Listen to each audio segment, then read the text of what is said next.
Hello and welcome. This is The Art of Giving Up, your podcast for giving up bad days, bad ways, unfortunate habits, bad friends, bad relationships, sometimes just giving up because life is too hard. And as always, I'm your host, Steven. And before we jump into it, things have been a little different around here, and we've been doing a lot of things.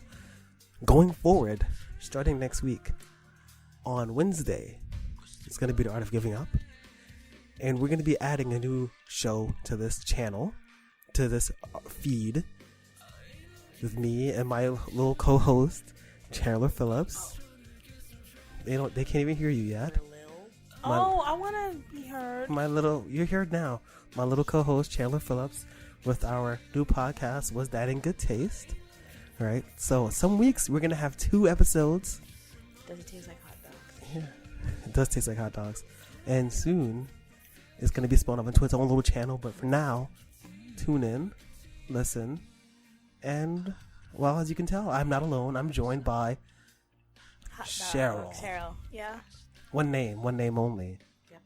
The writer, the poet. Oh my gosh. The philosopher.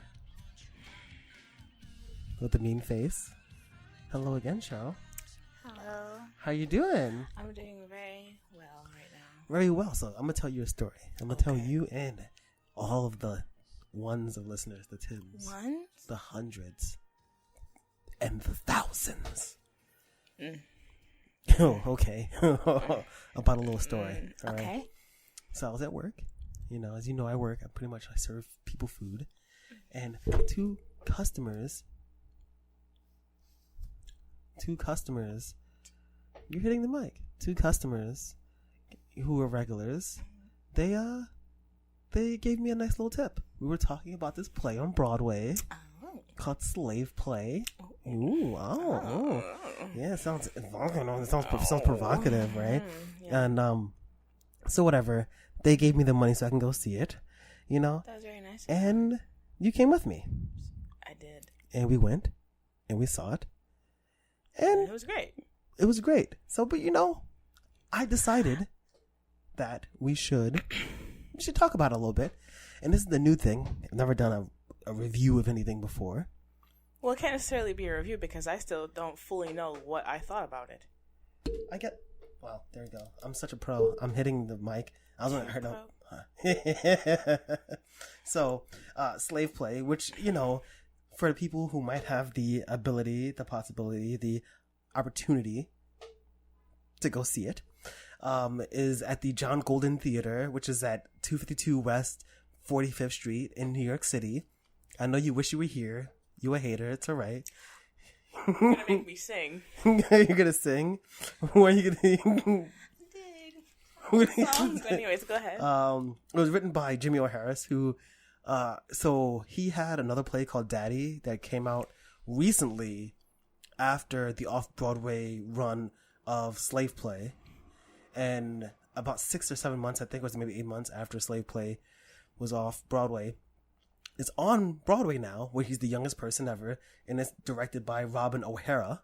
See, he's O'Harris, and the director's O'Hara, and Jimmy O'Harris is 30 years old. He's queer. He's black. And this is a crazy kind of concept, I think. I think so. With it's interesting. It is interesting. I wouldn't say crazy. Yeah. I feel like you have to, you have, I don't know who these people are. Paul Alexander Nolan is Jim. Jaquina Kalalungo as Kanisha. Wow, please, no. Atto Blackinson Why Wood. are you saying their names? is Gary. James Costi Moyer as Dustin. Sullivan Jones as Philip. Charlie it's so Latour as Tia. Wait. Irene Sophia Lucio as Patricia. Mm-hmm. And Annie Nakamura as Alana. Ooh. Some of these actors, seeing them, I feel like I've seen them so many times before. Even, what's her name? Kanisha? Yeah. But mostly the guy, what was his, I don't remember Philip? his name now. No, not Philip. The one who played Dustin? Yeah, I feel like I've seen him. Well, before we get into that, let's give a little summary of it, okay? Okay. Well, so you can't really... If you're listening to this and you're planning on seeing it, well, you're SOL. It's a play. No, not really. There's not going to be any spoilers because I don't feel like there's any really Yeah. Because it's really not so much about the story and more about the interactions between the character, right? So the play itself starts as an antebellum sexual role play type thing, where the three couples, the two gay men with the guy, the black guy, and his, I guess, his Hispanic boyfriend. The other couple where the woman is white and the boyfriend is a mulatto, as they say. And then the other couple with Kanisha and Tim, where he's a European white male and she's an American black woman who suffers from OCD and like sensory overload issues. And pretty much the premise, the first third of it, is... First half of it. No, it was really a third because it's 3 acts. It was raunchy and kind of wild, kind of raw, kind of fun. Unexpected. A little unexpected, showing each of their dynamics with Kanisha being the slave and Gary being the black slave who's in charge of the white. It's very interesting, but then it transitions into a therapy session where the characters are breaking down their trauma, both in their relationships and with each other, and how they feel about their place in the world. And then it ends. Well, not necessarily their place in... Well, yeah, you're right. Okay. Yeah. That was only one couple. Yeah. I mean, because each one of the couples has their own different dynamics, right? Yeah, there was only one couple. What was it? Dustin and what was his name? Gary. Right? Gary. Yeah. They were the ones who were mainly talking about their place in the world, especially Gary, because I really loved... I don't know. I could really relate with him, and not necessarily because I've never felt like, special, or like I was a treasure or I was a gift. I felt like his part was just really, really moving, even though, what Kanisha, was his part exactly? I'm not going to say his part exactly. No, when he was describing, how he felt. You got to come close to the mic. Oh, sorry. When he was describing how how he felt in the eyes of the world, and even the eyes of his boyfriend, where he felt like, that his boyfriend only wanted to be with him because, he was realizing that his boyfriend only wanted to be with him because, he was kind of, I won't say racist, but... I will not say racist, is that... But he felt like he only wanted to be with him because then if he was with this really, really dark-skinned black guy, then his difference between the whites would be seen. Well, that's kind of like, it's part of it, because it's like... Yeah. Because... The entire thing is like Dustin's like, I'm not white. Yeah, he's not white. But he never really says what he actually is. And it only matters between them because in their dynamic, it's all kind of about how... But you know what? It doesn't really matter to... What's his name again? To Dustin? No, it doesn't really matter to Gary. No, it doesn't. It only matters to Dustin. Yes, which is why... If you look, so the pretty much the whole premise is that the partners are there, the black partners are there because they can't come. They're not enjoying sex anymore. That's not it. No, that is it, because that's why Dustin was so happy that he came from his boots being licked, and that's why Kanisha was Gary coming was close. happy. She was actually enjoying sex again. That's why they were calling it antebellum sexual therapy, because that was part of the reason that they thought they were there. But they were really also being there so they could be talking about their like other racial issues, So you have the couple where, and I think it's very interesting. That thing that I like a lot about the play is that it's a variety of people, because you don't just have like a queer couple, and they're not just mixed race, because you have your light skinned Hispanic with your African American dark skinned partner, and they're gay. You have your very progressive white woman who's very understanding, but she is progressive. She's just overbearing with her not actually that intelligent mulatto boyfriend. Well, you actually have 4 couples. Well, yeah, so that's kind of like kind of a spoiler. It's not really a spoiler. It's really interesting because the two women who are the therapists. Yeah, and she's kind of like, I don't want to be like insulting, but she's really light skinned. Well, no, that's kind of the entire point. Yeah, and she even code switches. She even code switches during the thing. She code switches because she's talking to Dustin, and she knows he's Hispanic. And right? She's like, and she brings up the accent. She's like, pero, and that works. But when she's talking to the group, she puts on what you would call like this affect, she code switches into something that's like a little more acceptable, and then there's like a little bit of conversation about the place that, we can't, talking about the play doesn't really matter. It's all about really the concepts.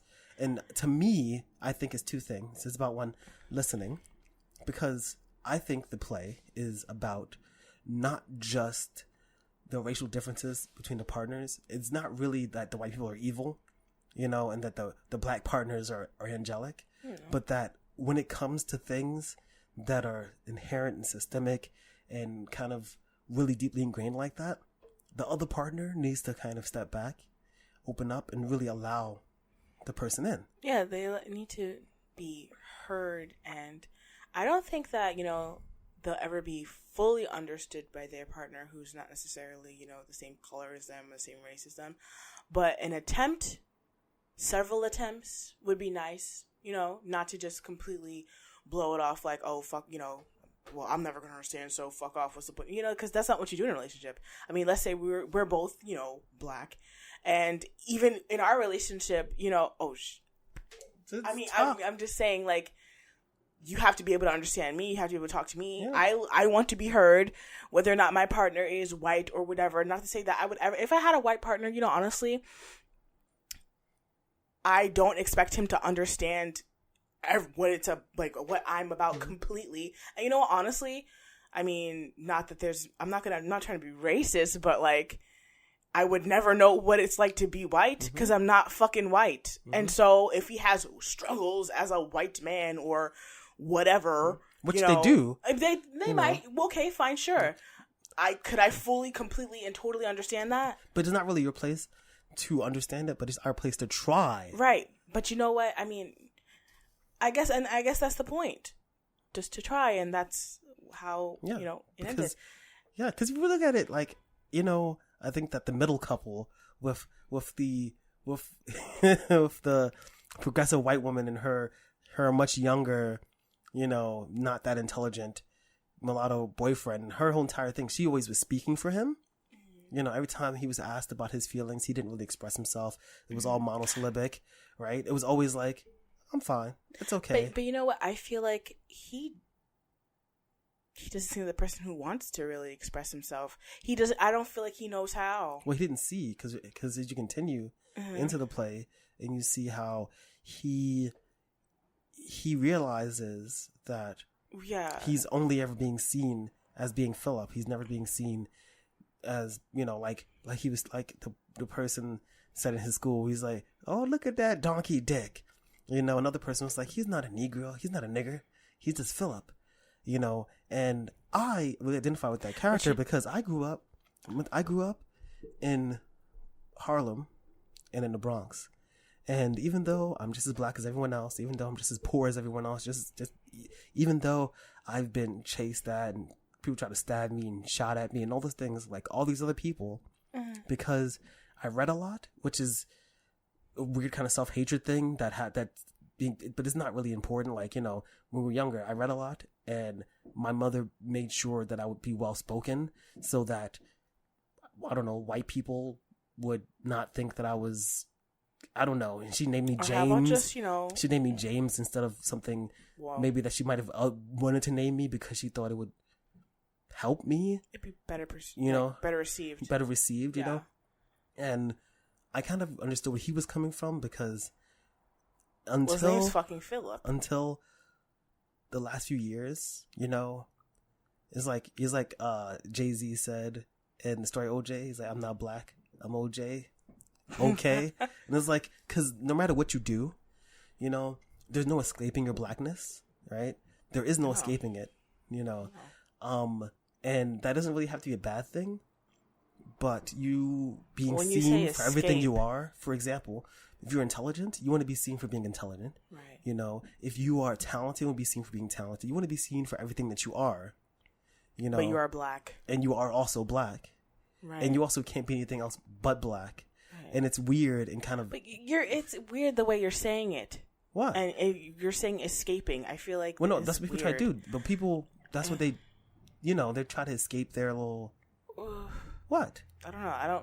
really agree with how you're saying it. It sounds like... Why? I don't know. It just sounds weird to me. Like, it just sounds weird to me how you're...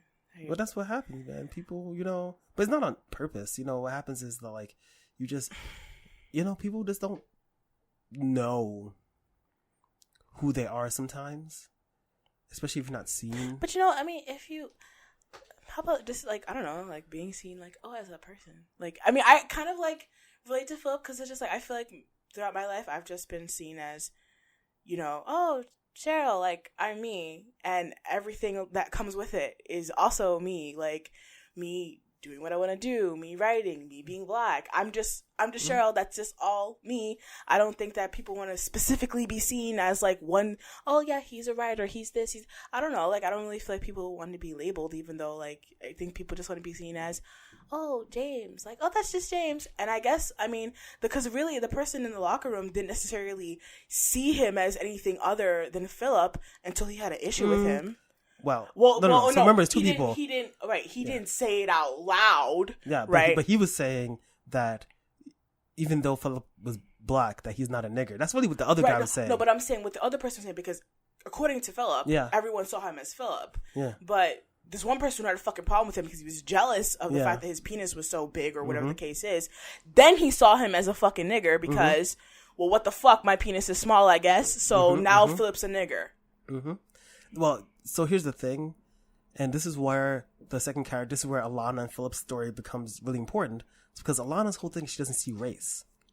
And well, you have to see race. The reality is that no matter how much we all just want to be people, right? No matter how much we all just want to be seen for the quality of who we are and the things that we do, we live in a world where, unfortunately, it doesn't matter because there's so much of that systemic racism and that anger and violence, which is why I don't really like when people say things like saying mean things and stuff like that's verbal assault. But the thing is, I'm starting to understand that when it comes to certain things, right, it is kind of, it's not really a physical assault, but it is an attack, and you look and it's just like having in a world where no matter how you look or how you speak, well, I talk correctly, and my name is Cheryl, and I look, and I have a cute little face, and I look young, right? And I go out, and people will treat me correctly, and blah blah blah. And nobody's seeing people, you know what I mean? Like, through the white standards, right? But it doesn't change the fact that that you go to the wrong place, you're in the wrong situation. People will look at you, and they treat you differently because of the color of your skin that don't wash off, that you can't hide. And so, you being Black is a huge part of you. But it's not the only part of me. Which is why the characters are all different. Because Gary, his whole thing is that he thinks that Dustin only sees him as like this symbol of Blackness, right? Because as Dustin, a way to show that, he's Black because he's also he is ethnic. Yes. But he feels diminished, which is true, that happens. He feels diminished because people don't see him, and he feels like his proximity to this other person of color, so he views. But I think he just wants to see, like, oh, I struggle just as much as well. Yeah, but when you listen to the talking, you hear Dustin saying things like, he says to Gary, he's like, oh, he says, you're the, like, even during their slave play, it just hit me. They're talking, right? And he starts singing and dancing and stuff. He's like, oh, he's like, Gary, that's a white name, And then he starts imitating. He's like, oh, I'm Gary. I'm a master. I'm Gary, right? Because he even says, he's like, oh, he says, people look at me like I'm the gentrifier because of my light skin. But you're the one who is enjoying the comforts of gentrification, right? But so is he. Hold on, right? He is, but he's attacking Gary in his Blackness. Right, while at the same time, he's upset with himself. I feel like a lot of that stuff, it's not even Gary's fault. He's just upset with himself because he can't be seen as anything other than passing. Yes, which, by the way, that's why I like the play, because that is only one facet. Because then you also have on the far left, right? It's very interesting. So on the far left of the stage, you have the couple who they've been together, they're married, they love each other, right? But you look, and it's like, okay, you have she feels like completely misunderstood, but also is compounded by her OCD, which is visually represented by work by like Rihanna, and with the bright lights and the mirrors and the swelling of the music, and he is not. And the thing is, I think I'm a little tricked a little bit because he seems like an uncaring, unloving partner, but really, no, he's not. He thinks he sits there and he goes, "This is stupid," because it is. He said it was outrageous. He says outrageous, but it is. Going someplace and it's like, okay, we're going to have therapy. Now, you're going to take 4 days. You're going to watch all these films. You're going to pretend to be a slave owner. And you're going to have a whip. And you're going to fucking eat a fucking cantaloupe off the ground. Right, but as outrageous as it was, it did help their relationship. Well, as outrageous as it was what she wanted. Right, and it's what it's about. Yeah. What she wanted, because even during their first scene together, he was the one to stop it. Again, she wanted to have, I guess, control, like, over how she felt, and he wasn't allowing her to really have control over. Like, he wasn't really allowing her to have control at all. It's true. Like, and this is the thing that we were looking at reviews for Slave Play and stuff like that, and people who actually have not seen the film, and they were like, "Oh, yeah, she's like twerking for massa." So stupid. But like, obviously, the play is really about bodily autonomy. She wants in a way. The thing is, if you haven't, these people clearly and obviously have not seen the play. So of course, if you're just looking at, pictures, random fucking pictures, and you're reading random fucking articles, you're gonna have a perception that's really, really, really not true. I mean, I would hope that the people who are writing about it have seen it, right? But you don't want to give every single thing away. And of course, there are people who are writing about it kind of negatively, and people who have a more positive light, and clearly they're just like, oh, well, this girl, she's just like on the floor twerking and grinding or whatever, and then Master comes in and fucks her. It's like, that's not what happened, though. Which, by the way, that's really when not. we were watching it, that's what happened. I kept looking at you, and I was like, I don't know where this is going right now. But that's how it happened. Right? But there's more to it than that. Because as the play goes on, you understand that, like, really, it was all her taking ownership of her body. And the Rihanna lyrics at the top of the thing. I was like, wait, what? I was complaining about that. What is it? And I realized, nobody touch me. You're not righteous. Yeah, you're not righteous. And I was just like, oh, I get it. Yeah, like I get it. And even when in the last scene or whatever, where he was pursuing her, I guess. Yeah. And even then, because it seemed like the entire time, because she was talking to him like she fucking hated him, but she was touching him and she was really affectionate with him. And then when she did what she did, I don't want to say what she did, but when she put the whip in her mouth, it's like she's telling him, okay, like I feel like she just really wanted to be understood, and he just was really, I don't know, I can't say that he was stubborn. He was just so, like, I guess, concerned with the way it was being done. Like, I don't really know. I don't really think there was no point of him even fucking he was concerned being about there. How he was viewed. Right, just right. like how just like how Dustin was concerned with him, like they're in a group and there's 3 black African American partners and there are 3 white people, but he's angry because he doesn't want to be considered to be white.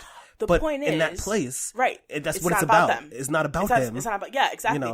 And in the first scene, again, he made it about him because she was saying, call me a nasty negress or some shit like that, and he was just like, why would I call you that? Hold on, I really love what is it? He's like, oh, Master Jim. He's like, don't call me Master. Yeah, I'm like what master. the fuck? That's part of the scene. That's part of what she wants. So I mean, I don't know. I felt like in the ending he was. Just like when he was naked. I felt like that was just him saying, okay, I'm ready for it. I didn't realize I'm vulnerable for it. When he stripped naked, I realized, like, he was naked. And it's just like... completely naked. And and she's completely clothed. Well, until he... pretty much. But he, like... off. But you realize that, like, there's, like, vulnerability. Yeah. And then, when she climaxes and she, like... freaks out. And she didn't climax. She did come. No, she didn't. I think it's meant to be. He came. I think it's perceiving. Remember? Yeah. He came. He's like, he came. He's like, it's okay. He came. Yeah. Then I feel like, she didn't climax though. I think, well, whatever. I think it's meant to be implied that she does because when Gary has bootlicked and because he was like, no, his climax was way more intense. He was fucking her pretty hard, and it got rougher and rougher as time progressed. So I think she was just like, but she like pushes him off. No, she was having a moment, and she was having a moment. And at first, she pushes him off and she screams this. And the thing is interesting is that like 5 minutes before, when she's talking about how she feels like there's this virus in him. She's like, there's this virus in you. She's like, he's so sick. I didn't know. She was like, there's like this fog. By the way, that is actually an OCD thing and a sensory overload thing, you know, like she's seeing him, but she's not really seeing him and he doesn't really understand her. And actually probably because he was reluctant to even be part of the psychiatry itself, that probably translates into the rest of their life as well, you know, where he's probably not really understanding her and she is overwrought. No, because and she then was saying the music starts swelling. The reason why, when she started seeing him that way was when she first met him, she saw him clearly. But then as like time went on, she started to like I think it was more about the sex. I think sex is what did it because that's when she started seeing him like as all fucked up or whatever. I think you know, I don't know. I think I remember hearing that. Because I think you did. It's because sex is actually important. It's very important in the marriage, and they've been together for a long time, and it's not really just sex, because the sex is kind of like they said during the therapy session. It's kind of the side effect of what's actually going on in their relationship. So they're not able to enjoy pleasure. She's not able to. Okay, yeah, Gary's not able to enjoy pleasure because he doesn't feel cherished. He doesn't feel like he's worth anything. No. He doesn't feel like a prize. He does, but for the wrong reasons. Yes, for the wrong reason. Yeah. So he didn't feel really seen. And, you know, Philip couldn't really get it up because what he said was... He doesn't know who the fuck he is. Yeah, he doesn't know who he is. Yeah. And he was like, maybe I liked fucking your husband in front of you before they got divorced. Her in front of his husband. Yeah, fucking, you know, whatever. He was like, maybe... Because they saw him as a nigger. Yeah, but... And it's not really that they saw him as a nigger, but they saw him as himself, and he really feels completely unseen. And that is he doesn't know who he is. Yes.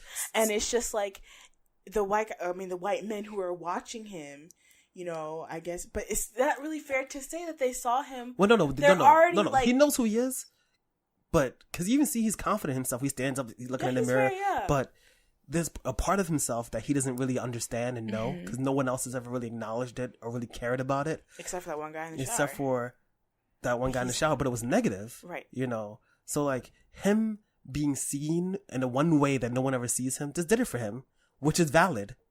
Which is completely valid. You know? And to me, the whole play is really about consent. Right? Okay. It's completely about consent. And about listening and...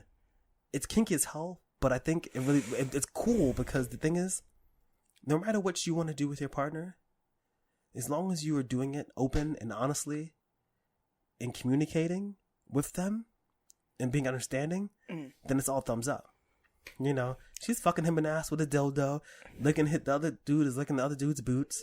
You know, he's calling me a nasty negress. Yeah. You know, like she wanted him to call her a nigger. She wanted him to fucking crack the whip. To be really fucking degraded. Which, by the way, is completely fine.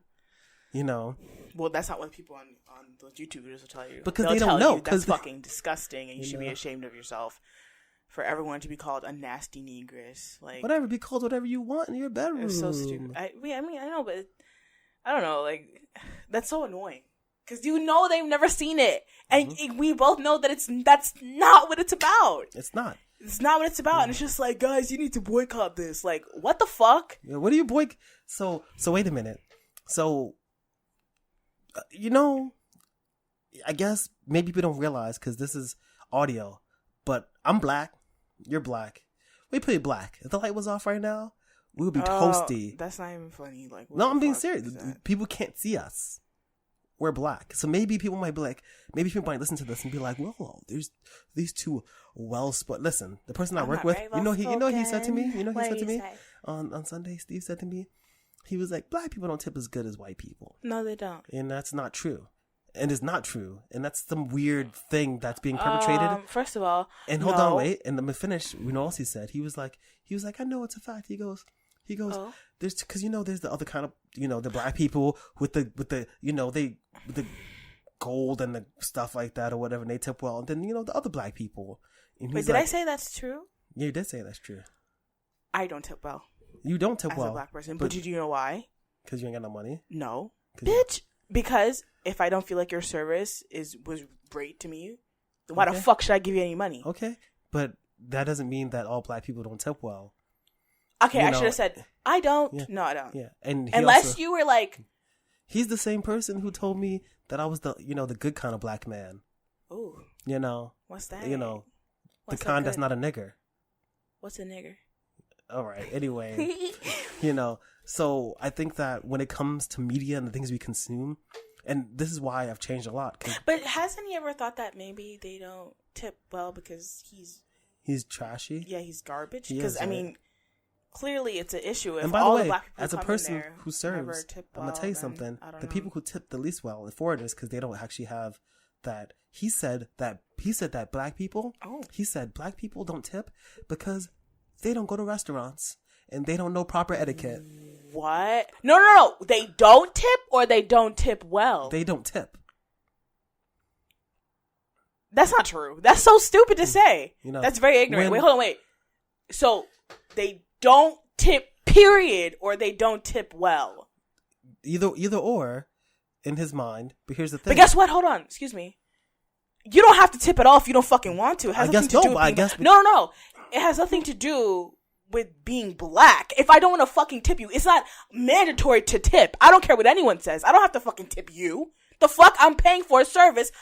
If I feel like your service was inadequate and not up to my fucking standards, then no, you're not getting it. That pisses me off. Right. Then no, you're not getting a tip.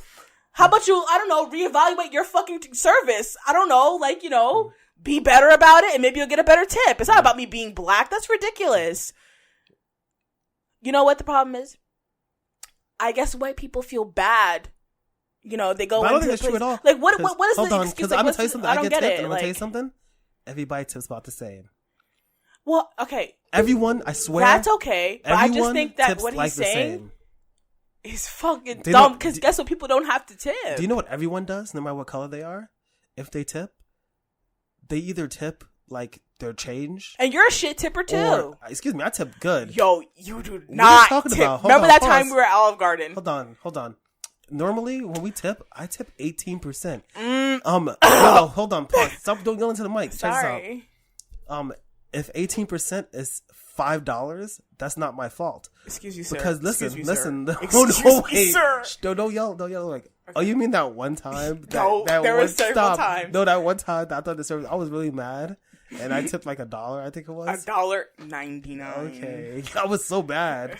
But normally, like most people, what I do is and I know everybody does this. I see them. It's on the bottom of the fucking receipt. No, my place is not. But like, what I do is I go online and I type into Google tip for and I usually just tip that amount.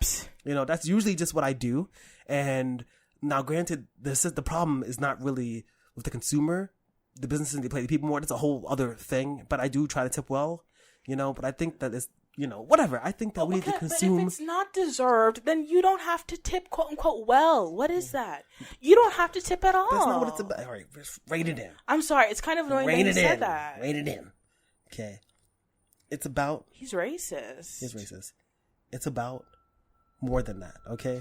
It's about consuming media, being surrounded by, and being exposed to people who aren't like you, who look like you, so that you're able to comprehend the fact that we're all pretty much the same. We like different TV shows, we like different books sometimes, we like different sexual positions and different food, but we're not that different. Unless you're literally 1/8 of a person, you're just like a torso. Okay, we're all kind of the same. You know, and there's a scale of shittiness. Right. You know. Shitty. Kind of shitty. What comes to shittiest? Shitty. Oh, least shitty? Shitty. Really shitty. Yeah. I don't know. Like, I don't know. Yeah. But there's definitely, I think that we can fix that by consuming more media like this. I liked it. I thought it was good. I don't think, no. Because you know what? You're going to have those people who are like the people who are on YouTube talking about boycotting it. No, but guess what? If there was more media like this, right, then they might actually be able to see it. Because it's only here, but what if it was where they are and they were able to see it? You know, what if? And also, it's kind of expensive. But it's going to be on tape because you saw they were filming it. They always do that. Tape. I hope they see it because that's totally and completely not what. So I want to know. Yes. We're gonna have a rating system. Okay. Okay. How many Twinkies? What the fuck? Also, is it a pack of Twinkies or individual Twinkies? A pack of Twinkies is 2. Okay, so you're gonna do packs of Twinkies? That's so stupid. Don't do that. Just say. Just rate it. I don't know.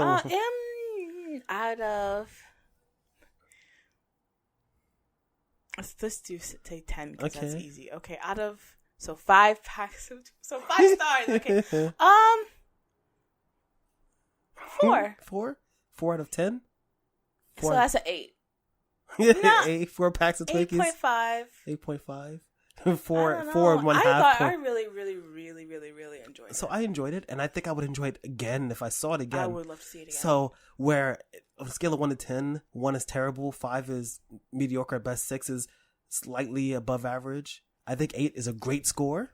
8.5. And I think I'm on the same page with 8.5. Yes. It was good. I thought it was super awesome. I really enjoyed it. I'm gonna be honest. I think that part of the theater experience is the entire theater. That one, I love that we were. No, you know what?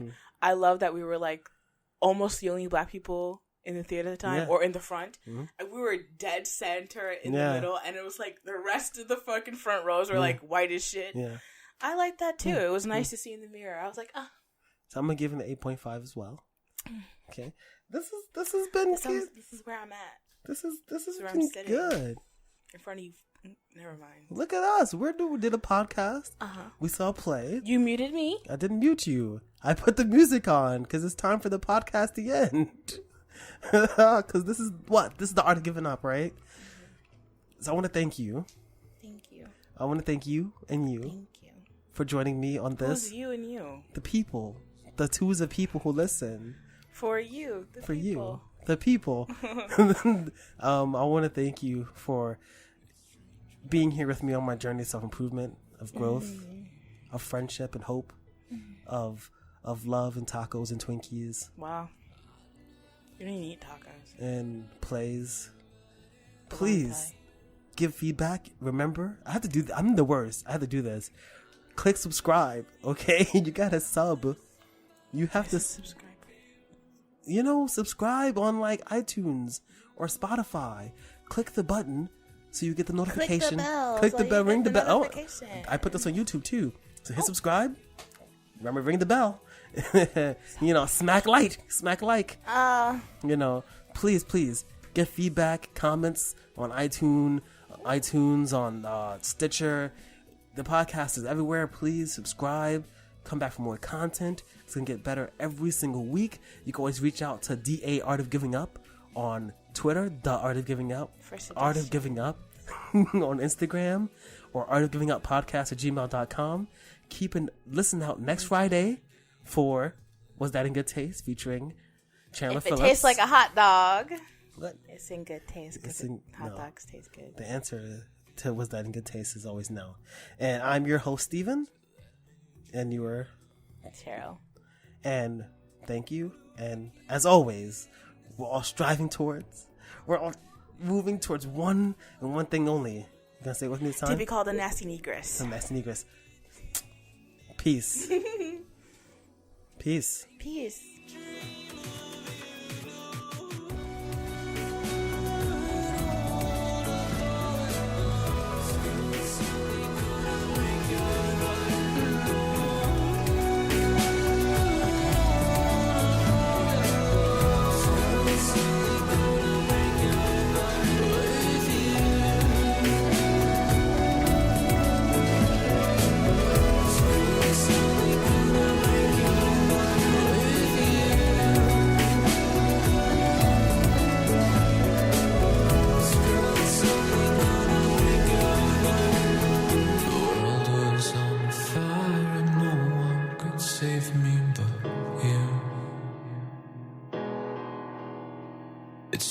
what desire will make foolish people.